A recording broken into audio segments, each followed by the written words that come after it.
Sadhu, sadhu, sadhu. Let me invite the divine beings and other celestial beings who would like to listen to Dhamma. With that we can start the Dhamma sermon. Samanta Cakkavalesu Atra Gacchantu Devata Saddhammang Munirajas Sunantu Sangha Mukkadang Dhamma Savana Kalo Ayang Badanta Dhamma Savana Kalo Ayang Badanta Dhamma Savana Kalo Ayang Badanta Namo Tassa Bhagavato Arahato Samma Sambuddhassa Namo Tassa Bhagavato Arahato Samma Sambuddhassa Namo Tassa Bhagavato Arahato Samma Sambuddhassa. Homage to the Blessed One, the worthy one, the fully enlightened one. Sadhu, sadhu, sadhu. Dear Dhamma friends, today's Dhamma topic, which is given to me a few weeks ago, is vegetarianism in Buddhism. When I saw this topic for the first time, I thought that what could I speak with this topic, because I came to know that that Brickfield Temple is a place for various Kololi monks, for them to stay here and explain the Dhamma in various Dhamma concept. So I thought that this topic has been explained by various teachers based on various traditions, and is there anything to tell about this, especially new things? With this thought, I was confused a little bit. Then I asked Venerable Sunanda again whether I have to tell anything new about this topic. Bhante, you said you may say whatever you want to say. Then people who come for this session will be able to discuss so many things with that. Then I thought that I'm going to tell the Buddha's word about this, and also some interpretations that has been given by so many scholars. So friends, I'm here to share with you some insight about vegetarianism in Buddhism. Before moving forward, I would like to explain the results of listening to Dhamma. This is a Dhamma talk, but we can discuss about the topic later on. We can have a question. We can have a question and answer session after this. Anyhow, this is a Dhamma sermon.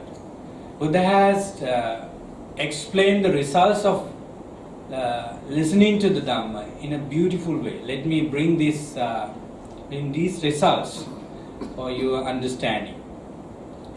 There is one discourse in numerical discourses of the Buddha where he explained the results of listening to the Dhamma. He mentioned 5 results of listening to the Dhamma. The first one is Assutan Sunati. The Pali phrase is Assutan Sunati. Whenever you listen to a Dhamma talk based on Tripitaka or whatever it is, the first thing you can get is being able to listen to something you did not hear before. Assutan Sunati. So if you have undivided attention to the words that the preacher explained, you may find one or two facts that you did not hear before. Asutang sunati. That is the first result of listening to the Dhamma. The second one is sutang paryodapinti. You may hear the same thing you heard before, but you can establish your understanding on the same thing. Perhaps the monk or the speaker would tell it in a different way, confirming certain things. Though you hear the same thing, you have an opportunity to listen to it again and confirm your understanding. That is the second result of listening to the Dhamma. The third result is kankang vitarati. It means even if you do not have the first and second in the Dhamma sermon, perhaps you can clarify your mind, you can do away with confusion about the same topic. As I said earlier, that this topic is very common, very famous. When people come to understanding eating meat is good or bad for Buddhist monks, or offering meat and fish is good for lay people. When you come to this topic, you ended up with so many confusion. Perhaps unanswered questions leave for people. Even after this sermon, I don't think that I can give you a direct yes/no answer in this sermon. So anyhow, kankang vitarati, you may have certain opportunities, chances in this sermon to clarify certain things. Doubt could be eliminated into certain extent about certain views you have. That's the third result. Ditting ujung karote. As long as you keep doubts, you are not in peace. When we have doubts, we are wavering on the Dhamma. So as long as you destroy doubts, your view, your understanding becomes straight. Ditting ujung karoti means your understanding becomes straight forward. That's the fourth result. The last one is chitta matta pasidati. By listening to Dhamma, you become happy. There is a causal conditions in among these five results. Without satisfying your mind with the first one, without satisfying your mind with the second and third one, you cannot have the fourth and the fifth. At the end, even if you do not listen to new thing in this Dhamma talk, you must be able to be happy, assuming that you did a great job today, listening to some Dhamma based on the Buddha's teaching. So these are the five results of listening to the Dhamma. With that, I would like to tell another thing which is similar to the previous five results. When the noble people come together for Dhamma sermon, for meditation or whatever it is, only two things are to be done to upgrade our level of spirituality. So that they are Dhammiva Kata Ariyova Tunhiba. Dhammiva Kata. When noble people or just normal people come together, in order to become noble for them, they should engage with the Dhamma talks. They should talk something beneficial for their well-being and happiness. So Dhamma-centered talk is the first thing when good people, when wholesome people should do when they come together. The other one is noble silence. If you do not engage in Dhamma-centered talks, just be silent, but not the complete silence. Noble silence is different from complete silence. Complete silence means you do not talk, but your mind talks a lot. You have so many thoughts in your mind, criticizing and appreciating and being in the middle, and so many thoughts processes could arise even when you are not talking, even in complete silence. But noble silence does not mean that. The noble silence means your mind is totally away from 5 hindrances: sensual pleasures, ill will, remorse and worry, and mental sluggishness and doubts. So either you engage with Dhamma-centered talks or practice noble silence. So how do I connect this Dhamma talk and the importance of Dhamma talk to the one I am explaining? Is that this belongs to Dhamma-centered talk. We are Kalyana Mittas, good friends, and we are striving to share the beautiful teachings of the Buddha for our benefits. So having said that, I am going to talk about vegetarianism in Buddhism.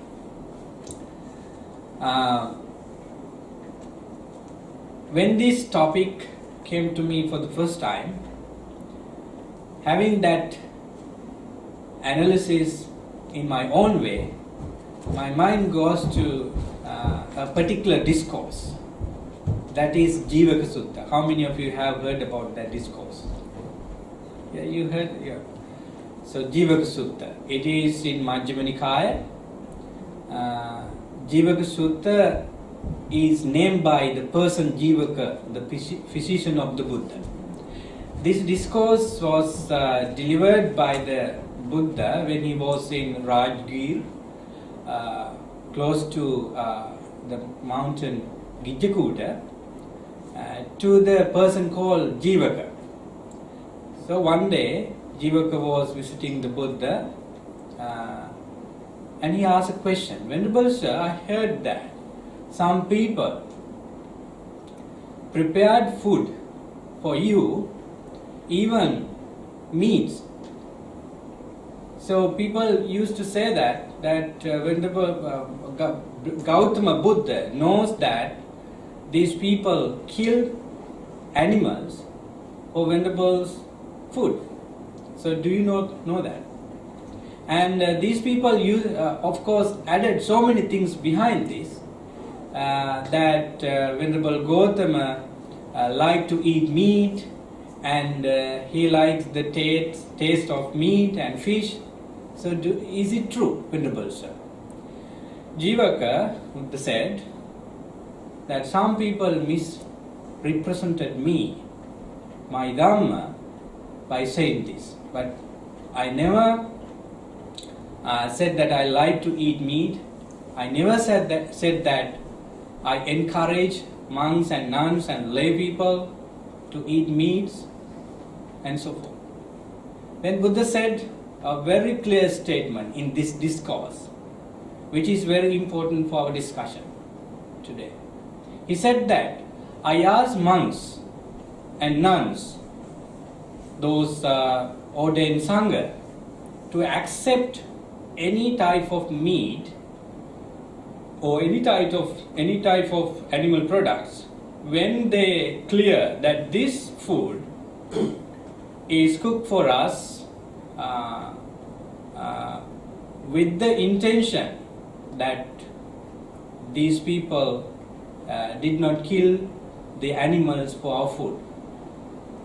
Exactly what he said in this statement is that if you monks did not hear, did not see, or do not have any suspicion about this food, that people killed animals for my food, then you are about to eat it. Only 3 things. In Pali we call this Trikotika Parisuddhi. If 3 factors are clear with the food, you can eat. If the food is not clean enough with these factors, you can reject it. Once again I will tell it to you.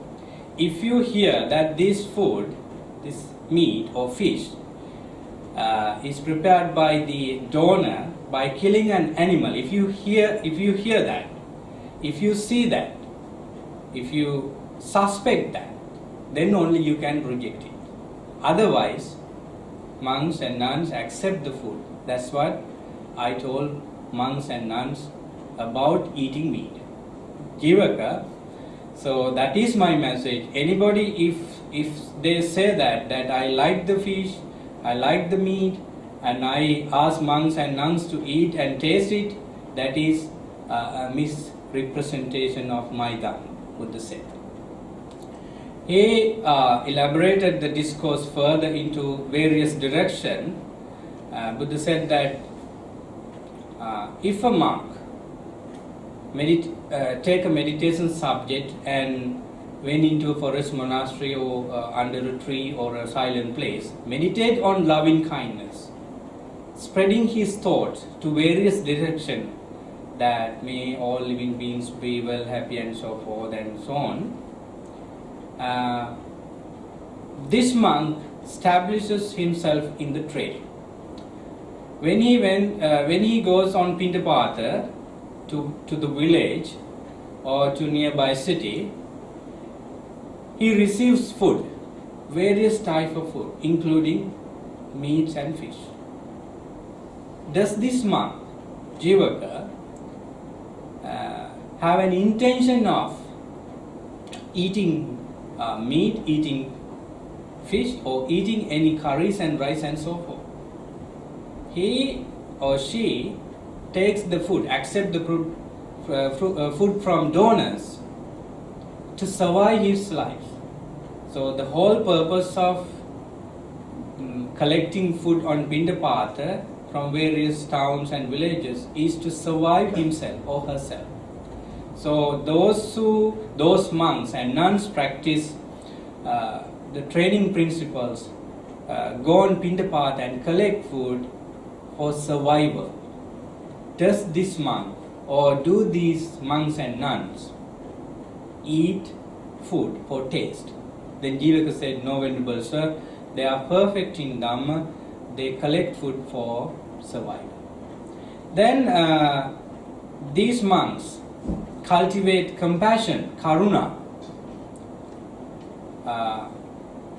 towards all living beings. And these monks practice mudita, sympathetic joy, and they practice equanimity, the upekka, all these Brahma Viharas. So do they wish to eat food for taste? Do they wish to eat all these fish and meats for enjoyment? No, Venerable Sir, I know that. Jivaka says they are to survive. They take food for the purpose of survival. Therefore, Venerable Sir, I don't think that they are enjoying meat and fish. Then Buddha added, if somebody commit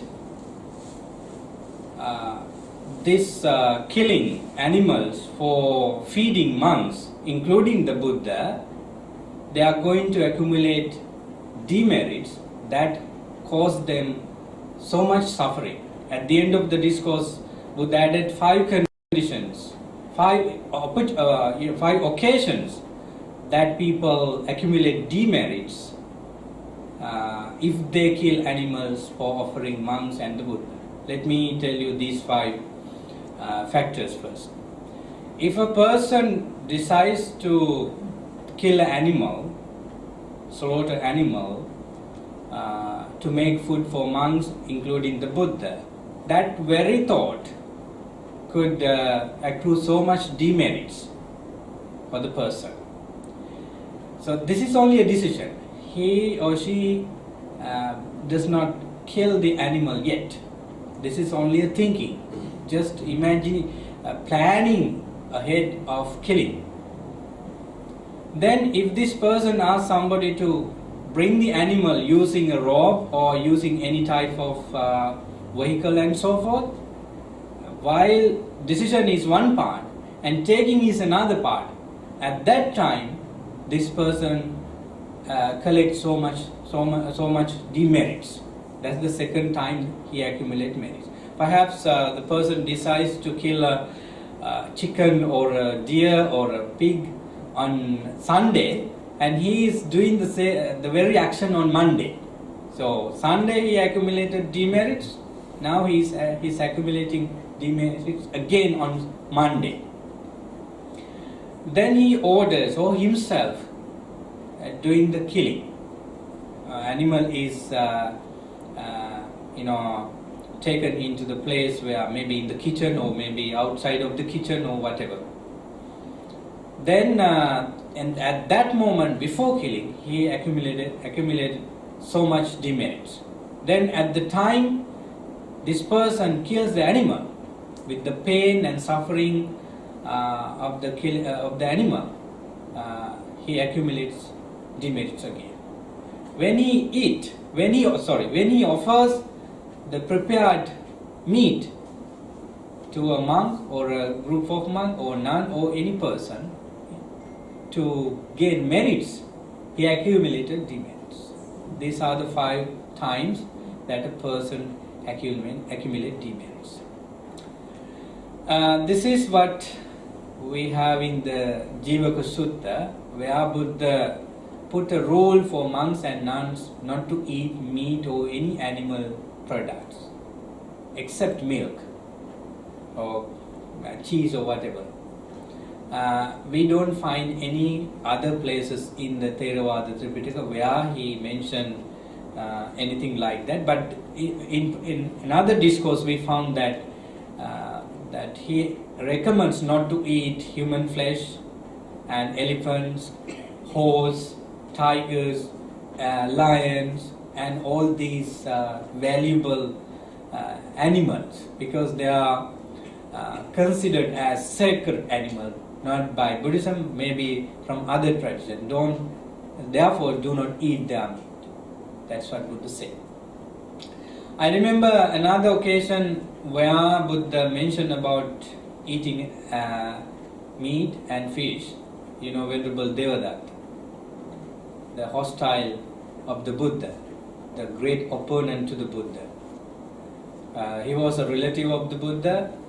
However, you know the story that he created so many hostile feelings about the Buddha, because according to the text, according to the stories of the Buddha, he was destined to revenge from the Buddha, to take the Buddhahood, thinking that it is a title that can pass from one person to the other.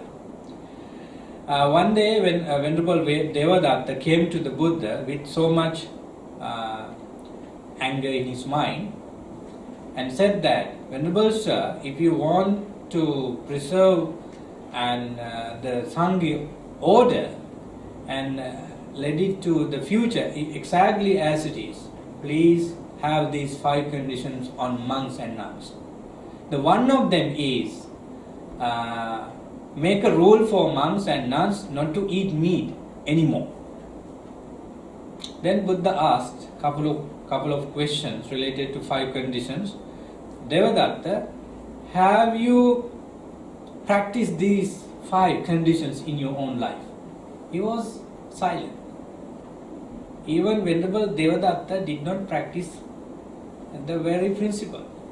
Then Buddha said that, I do not make any Vinaya rules on this, including the other 4, because it is up to monks and nuns to decide whether they eat meat or fish.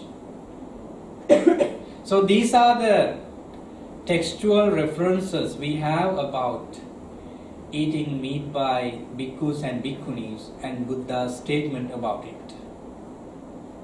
Therefore, many people ask couple of questions about eating meat, offering meat, fish, and so forth. I would say that this question is unanswered yet. We cannot find yes/no answer for this question. Whether Bhante, it is good to eat meat. Does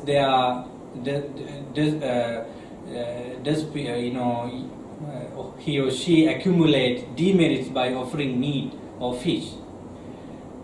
Because some people ask the questions that because of eating meat and fish by ordained sangha, Buddhist people are to buy them from the shops, and then because of their buying, the slaughter man is busy with killing animals. And if we are going to reject eating meat and fish, Buddhist people do not buy them. And then when Buddhist people do not buy fish and meat, there is no slaughter of animals. That's the simple argument that many people would say. There are so many counter arguments for this. Let me tell you something that some people always say that. Because of this topic, I listened to some Dhamma talks done by some Sri Lankan monks back in country, and one monk says that our Sangha order is unbroken. It comes from the Buddha's time. So I think you are well aware of how it comes into this state. From Venerable Anya Kondanya and Sariputta, they ordained monks, and those student monks became elders of the Sasana. They ordained monks. Similarly, this order of monks came into being to the present state unbroken. So when you offer dana to us, you make a point that may this food for all the community of monks, including those great disciples of the Buddha. So you connect all type of disciples of the Buddha, taking monks at present as representative of the whole community of monks. So you connect all the monks with present monks. So taking that example, one particular Sri Lankan monk says that, so we are eating fish, we are eating meat, because of that people like to offer whatever monks like to eat. Then people buy it from the shops, and the slaughter man, the butcher or whoever it is, know that people somehow buy meat and fish. No, not necessarily he thinks or they think that these particular people by their name buy these animal products or meat and fish and cook, but you are connected with that. So he argued that eating meat and fish somehow accumulates some demerits. Even offering meat and fish accumulates some demerits. That is his personal point of view. And some people who do not eat meat and fish attached to vegetables, attached to vegetarianism. I'm telling you all the possible information that we can discuss. So I'm trying to make a point that in Buddhism we address attachment, the taste, and all kind of these fundamental teachings of the Buddha behind this. So those who do not eat meat say that we are pure, we are okay, and we are the best. You eat meat and fish, and so forth. But they have attached to curries. And one funny thing is that some people do not eat chicken, beef, but they are looking for taste of chicken through vegetarian sausages.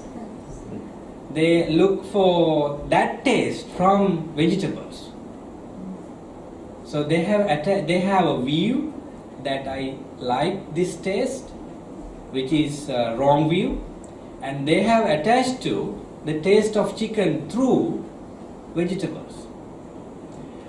And some people attach to different curries.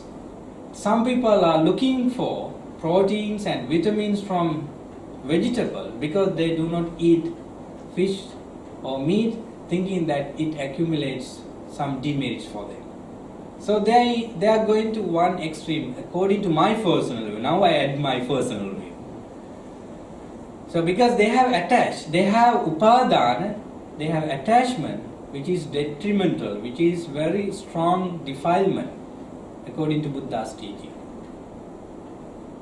So then another argument is that if you stop killing, if you stop eating meat and eating fish, they are going to stop killing living beings for you, then you are okay. But the counter argument is that how many animals, how many living beings are killed by the farmers in producing vegetables? You cannot be non-violent 100%. Am I right? So then you are supporting those farmers to kill living beings by buying vegetables from the shop. So therefore we have arguments for both sides, but I appreciate if you cannot, if you can avoid eating meat and fish, considering good health.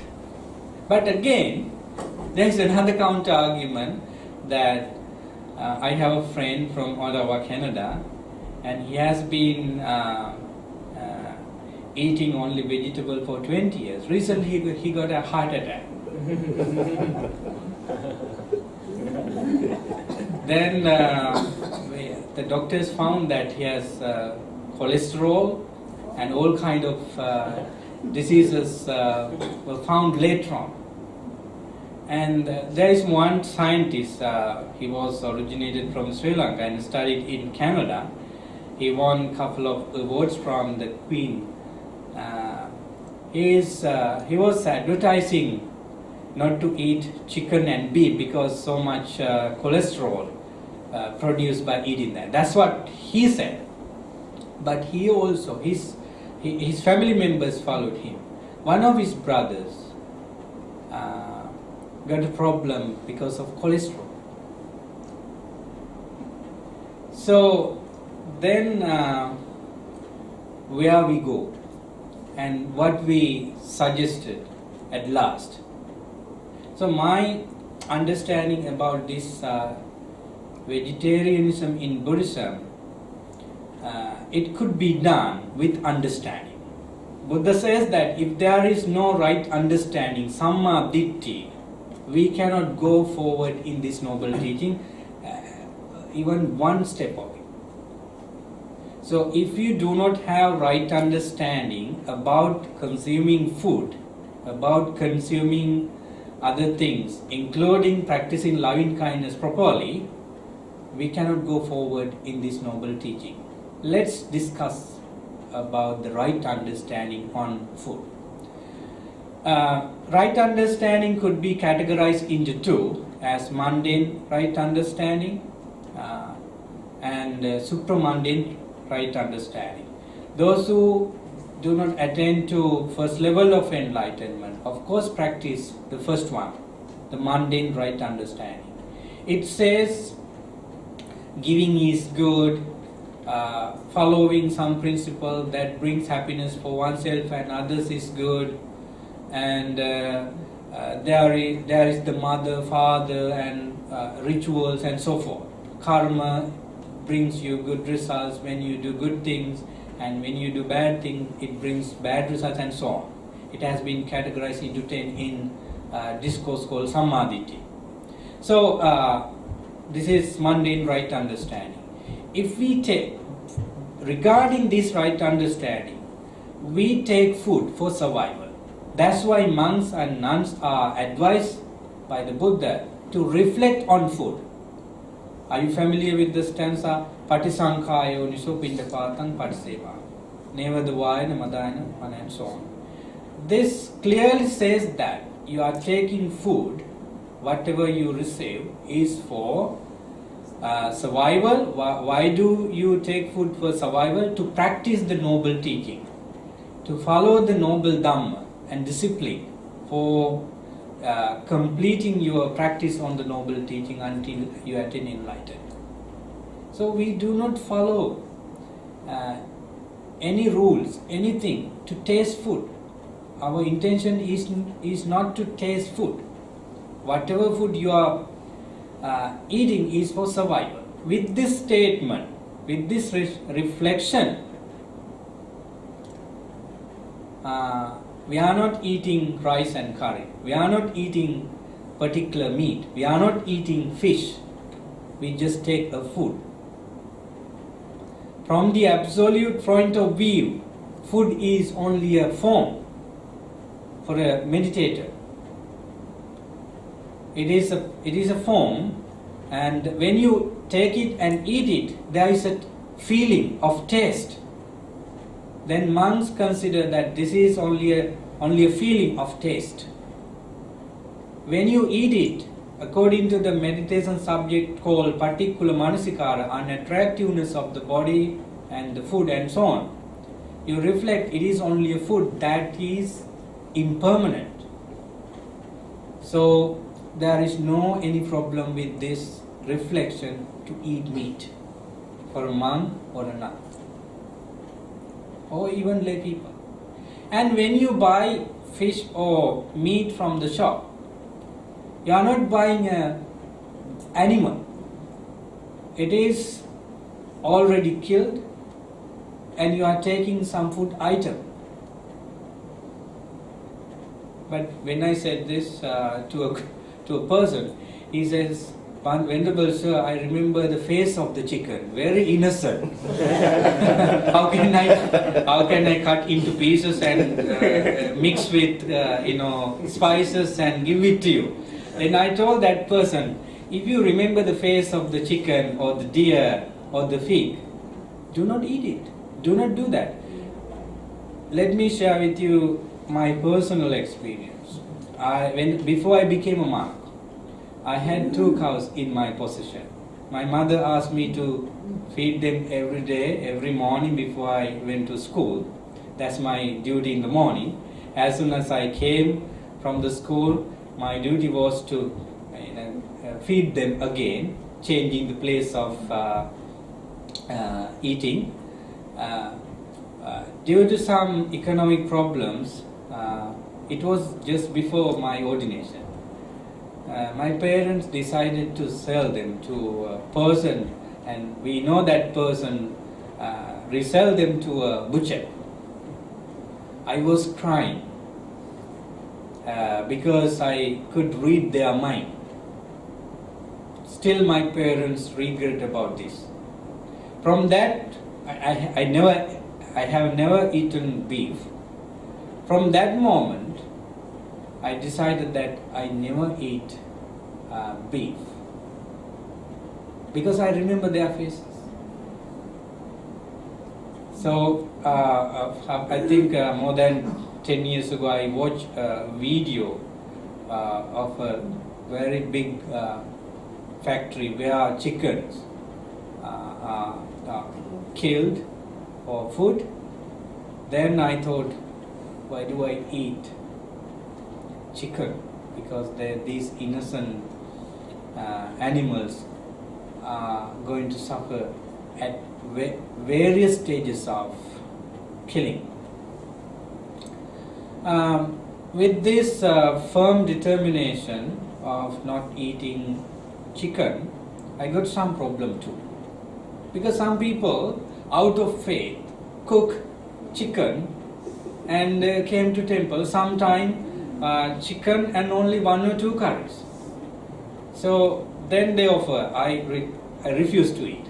Then they make a strong view that this monk is not eating chicken.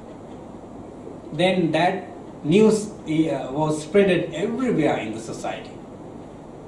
So people then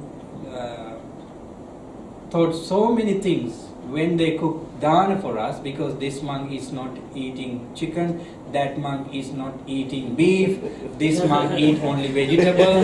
So many problems for poor people, because we have created views in us in eating meat, eating food.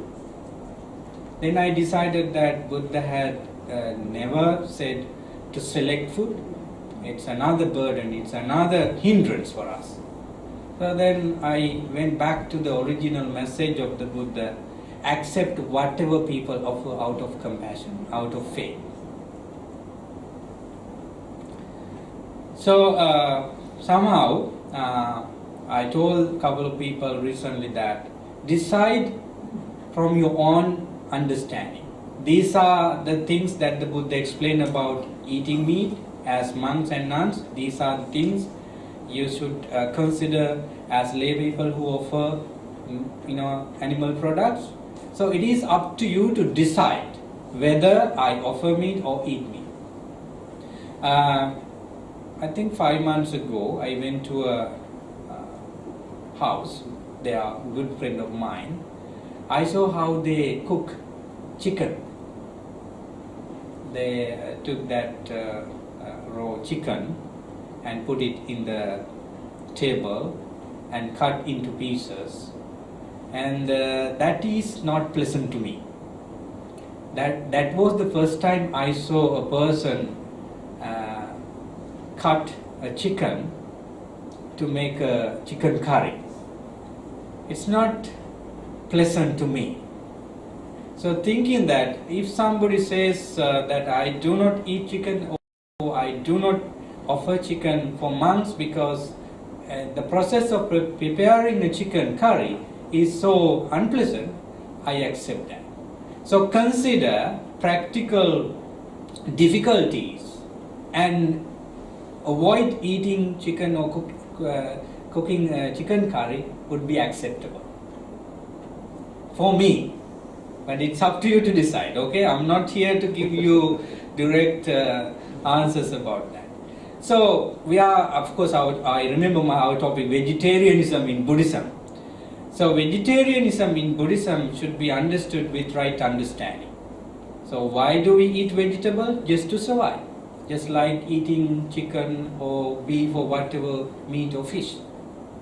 So vegetarianism is accepted in Buddhism if that is not going to extreme.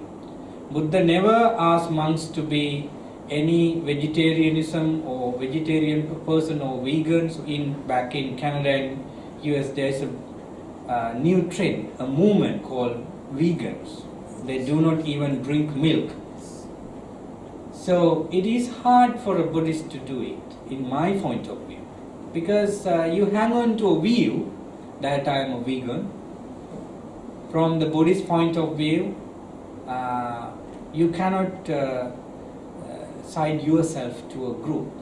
You are a person who practices the Dhamma to let go of views. If it is okay for people to consider the practical, difficulties, problems, that's the point that I like to accept. But if you do not have all these conditions come together, I would say accept whatever it is easy for you. So vegetarianism again should be followed with right understanding. Why do we eat vegetables? Vegetable is for survival. And I do not attach to food. I do not attach to taste of food. That's the consideration we should think of. So I have so many things to share about modern scientific evidences about this, that people who eat both vegetables and meat and so on, some people do not have so much physical problems and problems that cause for them to suffer from diseases, and some people who eat only vegetables, of course, very rarely experience all these diseases. We cannot make a framework that eating this type of food gives you good health, and eating this type of food is not good for your health, because other conditions could be influential, could be very strong for you to be sick. Because if the air is bad, if the intention, if the thoughts are bad, you are going to be sick. So only food. Food is a main thing for people to decide who we are and what we are, and it has a big culture behind that. But being in moderation of everything is the best thing according to Buddha's teaching.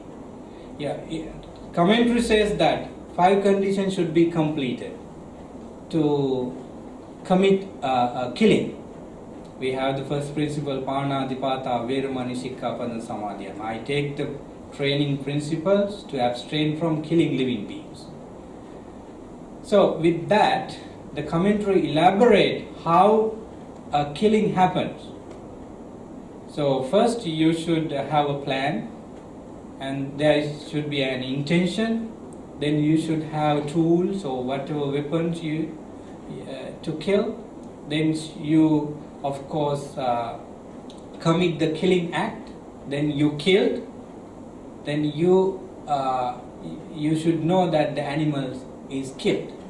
Come with these 5 conditions, you complete the killing an animal. Right? Therefore, there is no such demerits behind eating fish and meat. It is very clear.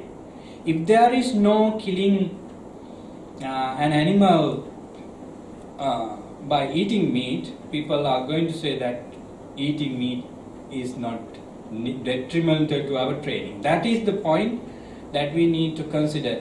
Eating vegetables is good for health in many ways, and it is bad if we attach to vegetables too much. Eating meat could not be detrimental if you have right understanding. Again, if you have misunderstanding about so many views, you of course have eaten meat and fish and accumulate some unwholesome energies in you, physically and mentally.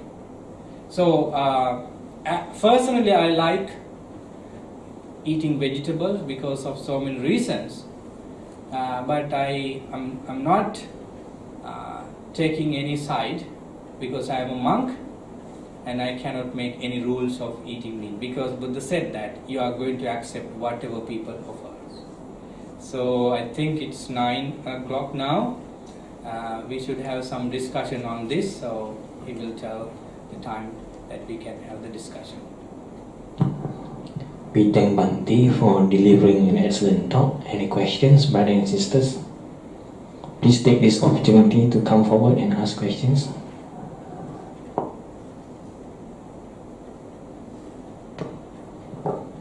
Any question, Brother Song? Let me ask, is it okay for me to ask questions? Yeah, of course. If you do not ask questions, I will ask questions. Yes. One question. Yeah. Bhante, are you a vegetarian? If people come with only vegetables, I am a vegetarian for that meal. But I cannot remember the last time I eat meat, because I told you roughly that I remember those innocent animals' face, and therefore I'm rejecting it. Because let me tell you another thing as answering to your questions, why I didn't eat meat for a long time. In the cycle of samsara, birth and death, Buddha said that we become parents of all living beings. We become mothers and fathers and brothers and sisters of all living beings.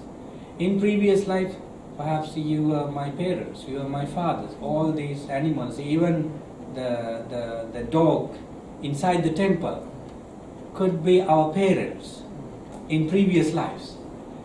When I take chicken curry, when I say fish, I don't know how this thought came into my mind, maybe because of this sansaric understanding. I sometimes feel that this fish could be one of my previous relatives. Right? So perhaps this cow could be one of my close relatives in previous life. So that thought prevented me in eating meat. It's too personal. I'm telling you personal. The question is so personal, right? So I'm giving you personal ideas. And one day, Buddha was going to a place far away from the monastery with the other monks. He saw a person was dragging a cow to sell it to a butcher. Then this cow, you know what kind of reactions the cow has when the cow was taken to the butcher's house. Then this cow was able to release from the man and came to the Buddha, and he was licking the Buddha's feet. Then Buddha had so much compassion on this cow. Then Buddha, that person who owned that cow, was running to the Buddha to take the cow, and Buddha asked, "How much you get by selling this cow?" Then he said, as I remember, 3,000 gold coins maybe. Well, let's say, what is the currency here? Ringgit. 3,000. Then Buddha make a great determination that somebody, either in human world or divine world, come here with some 3,000 and release this cow. Then the head of the divine being, the Saka, came as a person, disguised as a person, and gave that 3,000 and released the cow. This cow was so happy, according to the story. And then Buddha was going forward, and Buddha had a smile at this incident. Then Venerable Ananda asked, what is the reason for your smile? Buddha said that this cow, because of leaking, because of this faith on the Buddha, he will be reborn as a human being at a time where there is no teaching of the Buddha, and become a silent Buddha, Pacceka Buddha. So this story again tells that one time we eat cow, beef, chicken, could be a human beings in the future or in the previous lives. So I'm not a vegetarian. I try my best to be equal, being in the middle. But I have a habit not to eat meat because of my personal reasons.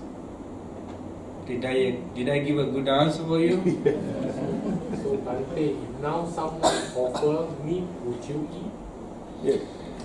If there is nothing to eat, so you still will.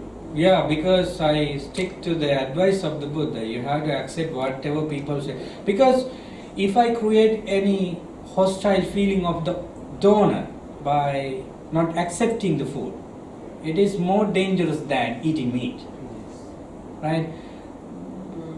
I was in Jordan once for one day, of course, and my friend did not have anything to offer except chicken and some, one curry. So it is. I think it was chicken. So I accepted that. The best thing you have to apply is right understanding. This food is for survival. So Bhante, you won't have with the right understanding, you won't have an uneasy feeling, is it? Even if we have uneasy feeling, we would be able to overcome them, because at the end we address not these words: beef, chicken, carrot, and it is food, and we have to identify sensual desire, ill will, metta, karuna, compassion, loving kindness, and we, in the deep level, subtle level of the Dhamma practice, we are dealing with all these things. But I encourage people to eat vegetables if they can, because vegetables are cheaper than meats.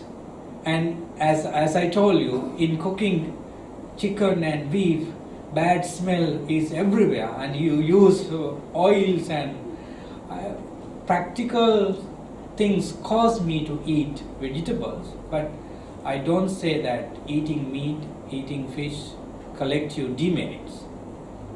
But it's up to people to decide it. Even the Buddha did not give a direct answer for this.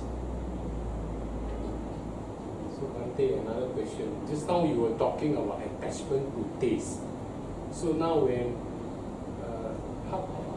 say example, when Bhante take vegetable or what, how to have no attachment to taste? Would you be able to, let's say whether you take carrots or you take celery, is it all neutral kind of thing, or how does you react? How does the feeling go? That's a matter of practice. Yeah, that's a matter of practice.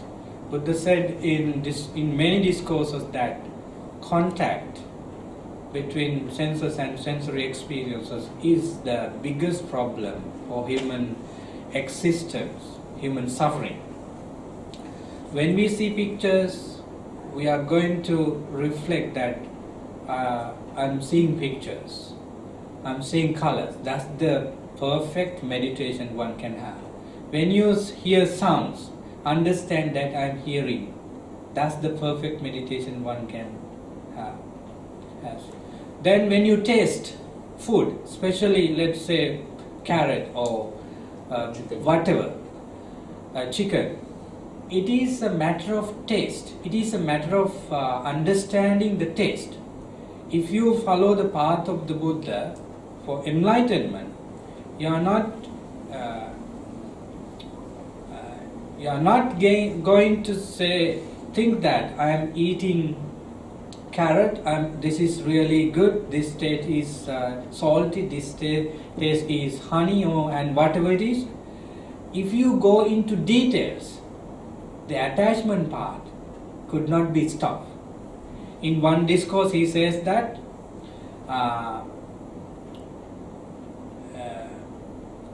Chakkuna rupan disva na nimitta gahi hoti nanu vyanjana gahi. It is related to eye, seeing pictures, and let's go to tongue and food. So if you go into details of the taste, that this is half cooked and it is salty, it is honey, it is milk, it is chicken, and so forth, you cannot. It is called nimitta. It is primary understanding of the taste. And if you are going into details, you slowly and in different ways created attachment. So at the very beginning, you take the food into your mouth. Be mindful, be aware that you are eating a food. And there is a taste, and I do not attach to taste. That should be practiced over and over again in order to come to complete practice. But I'm not going to say that we could be perfect in that practice until we attain to full enlightenment. But there are stages of that meditation that we can practice. Anyhow, keep some cardinal principles on you. That I take food for only survival. I practice loving kindness and compassion to all living beings. This is only food. There is no living entity, consciousness in that food. So if you reject eating any animal products but eating vegetables, do not attach to taste of it. Those who are vegetarian who attach to vegetables are equal. Those who attach to fish and meat, because they have developed attachment.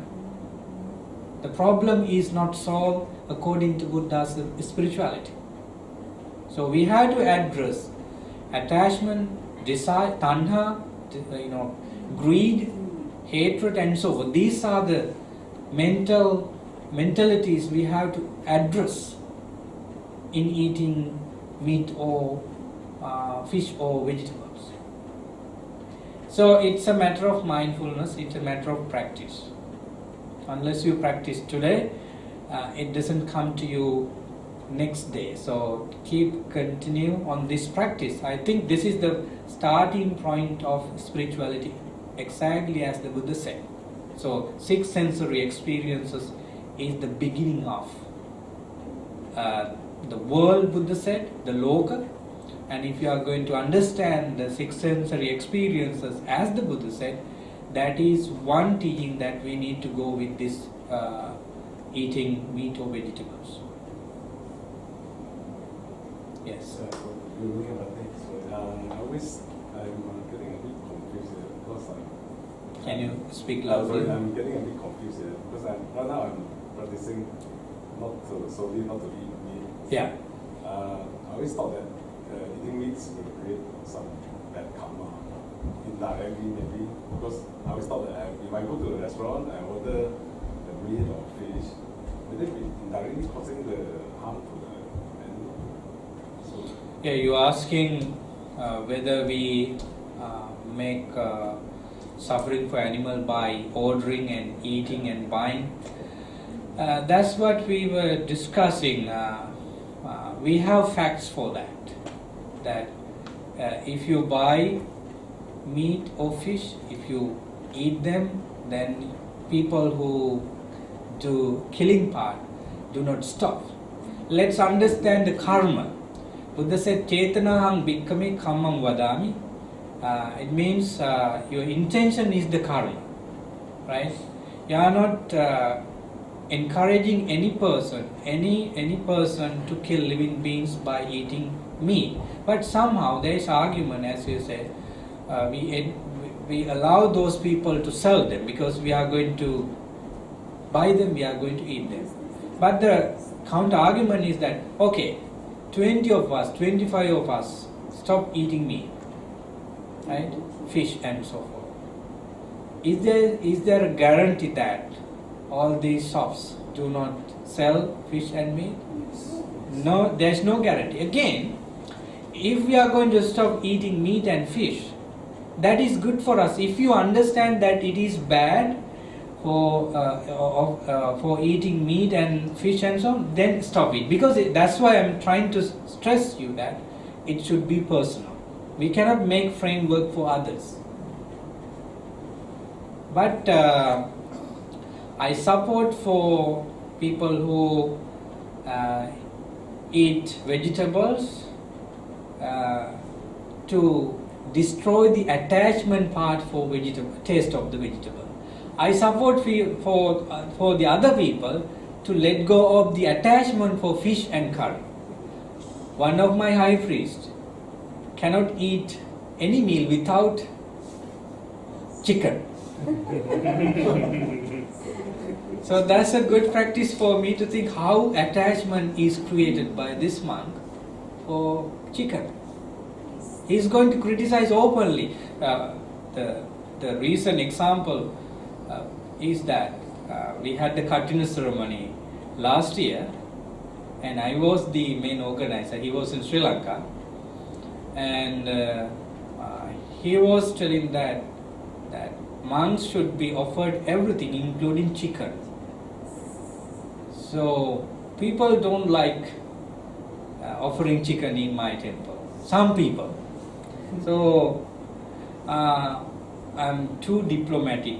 I was too diplomatic in this case. Then, but I told people, okay, if you think that offering chicken is really bad for you, then follow that. Because I have explained enough the basic teachings of the Buddha about eating meat and eating vegetables based on attachment.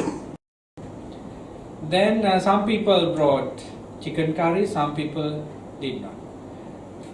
In the first round, chicken curry did not came to the table. And this monk was so upset. And everybody else in the order did not have any idea to eat chicken, but this monk wanted, and he says openly that this dana is not organized well, it is not completed. Because that's the attachment.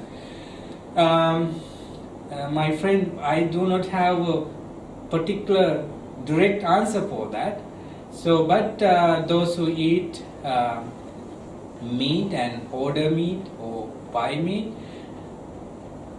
do not cover their ability to attain Nibbana. That's what I can tell. Those who can eat meat, those who buy meat and fish, those who offer meat and fish for monks and nuns or any person, by that action they do not hinder their path for Nibbana. Because attaining Nibbana is always about dealing with his own negative emotions, attachment, tanha. But anyhow, practically I support your idea. If you do not like any kind of meat, and if you do not want to buy them, I support by understand the basic teachings of the Buddha. But let's say if I'm given the choice, would it be better that Yeah, give the choice to people. yeah, if I give him the choice for myself, can I? Yeah. Just not to eat it, is it better? Yeah, choice. When you consider yourself, you should have understanding about the karma, intention, and you should understand the reality of eating food, and then vegetables and fish or meat, and you should have understanding about all these things. I'm pretty sure that if you have understanding, you may eat food for survival, and you are going to consider whether I get enough protein from this vegetable, that vegetable, so you have to consider about that part as well. And if somebody offer you some meat or egg or fish or out of compassion, think whether you accept it. Think whether you make the friend unhappy also. So the best thing I can tell that understand the Dhamma behind it. Understand the Dhamma about the mind and body. Connect them to the everlasting peace and happiness called Nibbana. How by eating this, whether my path to Nibbana is disturbed by, and so on. Okay, one question. In the Buddhist concept of karma, do we accumulate akusala karma by association? Let's say you mentioned that I don't actually kill, but I buy it through a supermarket or a market. So by association, do I become an accomplice to the crime? Association association of what? Association of those people? By associating, by going to the market to buy the meat. Okay. So that is by association. I'm helping to kill a cow or whatever it is. Yeah. But I actually didn't do it. But by association, I'm already creating karma, akusala karma, right? Answer should be very descriptive. When we consider the concept of metta, in a complete form, you cannot develop any bad thought even for these butchers, even for these people. It's not a perfect association. It's not kalyana mitra. If you are kalyana mitra, you are associating all kind of kalyana mitra in your association, right? So you go to market and for, let's say, not to buy fish, just to talk to these people. Still, you should have some compassion on your mind. I don't think that you accumulate demerits, akusala karma, by just going to market and see those people. Even if they talk, they are going to be that occasion going to be pure because you have compassion in you. Whenever you see a butcher or animals who are about to kill, have some compassion on them. Did I give an answer for that? Yeah, almost, yes. Because it is, you go with if there is right mindfulness in you, that I go to the market to buy some food, let's say chicken, it is because of feeding your children perhaps. It is because of feeding some animals by cooking, chicken. So the intention is the most important thing. So your intention is not to associate bad people, even though are bad. You are not going to hate them and associate them and create hate. Perhaps your kindness, compassion flow out from your words and complexion and so forth. They might decide that this person is so kind. Even those butchers should have some time to collect some merits by talking to you.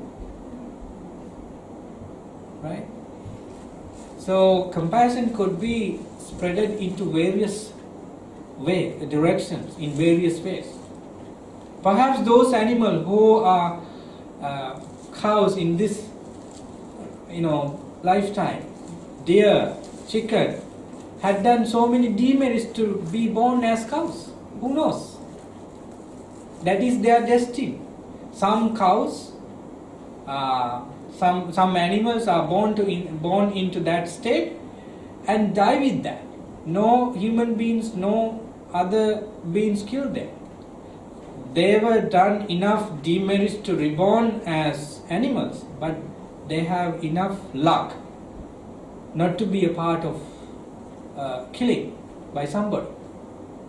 So their demerits should also be considered in killing. That's why Buddha did not give a direct answer for this. If the Buddha gave a direct answer, the disciples in later part of his dispensation confused a lot.